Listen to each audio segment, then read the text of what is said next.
Janasena BJP ముఖ్య నాయకులందరూ కూడా కలిసి సమావేశమై ఈ పార్లమెంటు పరిధిలో ఉన్న తాజా రాజకీయ పరిస్థితులను, ఎన్నికల సన్నద్ధతకు ఆయా నియోజకవర్గంలో జరుగుతున్న ఏర్పాట్లను సమీక్ష చేసుకున్నాం.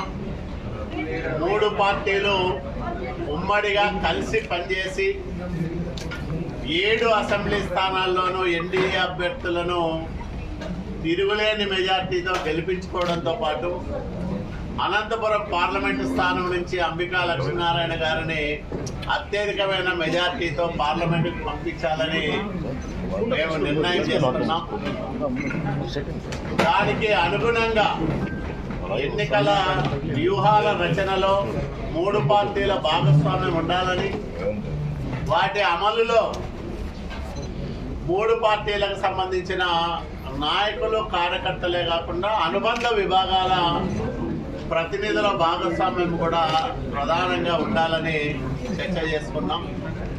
చాలామంది 3 పార్టీలకు సంబంధించిన సీనియర్ నాయకులు కూడా వాళ్ళ అనుభవాలని, ఆలోచనలని సమావేశంలో పంచుకున్నారు. రాష్ట్రంలో ఒక అరాచక పరిపాలనను 5 ఏళ్లుగా చూశాం. జగన్మోహన్ రెడ్డిని ఎప్పుడెప్పుడు దించేద్దామా, చంద్రబాబు నాయుడు గారి చల్లని పరిపాలన మళ్ళా తెచ్చుకుందామా అనే నిశ్చితార్థంతో ప్రజలందరూ కూడా ఉన్నారు. ఇలాంటి ఒక అనుకూలమైన వాతావరణంలో అందరూ సీనియర్లు కూర్చొని ఒకటి అనుకున్నాం. 1994 నాటి రాజకీయ పరిస్థితులు, అట్లాగే తెలుగుదేశం, జనసేన, బీజేపీకి అనుకూలమైన వాతావరణం కనిపిస్తూ ఉంది. 160 స్థానాలకు తగ్గకోకుండా అసెంబ్లీలోను, 23 స్థానాలకు తగ్గకుండా పార్లమెంటులోనూ మేము గెలిచి ఉమ్మడి ప్రభుత్వాన్ని, డబుల్ ఇంజన్ సర్కార్, ప్రధాని నరేంద్ర మోడీ గారు, అమిత్ షా గారు ఏదైతే దేశ ప్రజలకు చెప్తా ఉన్నారో ఆ రకమైన డబుల్ ఇంజన్ సర్కారు ఈ రాష్ట్రంలోనూ కేంద్రంలోనూ ఏర్పాటు కావడానికి ఆంధ్రప్రదేశ్ పాత్ర కూడా పోషించాలని మేము గట్టిగా నిర్ణయం తీసుకున్నాం.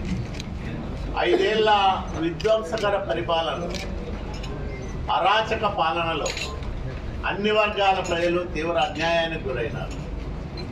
ఏ వర్గము సంతృప్తిగా లేదు, ఏ వర్గము జగన్మోహన్ రెడ్డి పరిపాలన పర్వాలేదనే పరిస్థితుల్లో కూడా లేదు.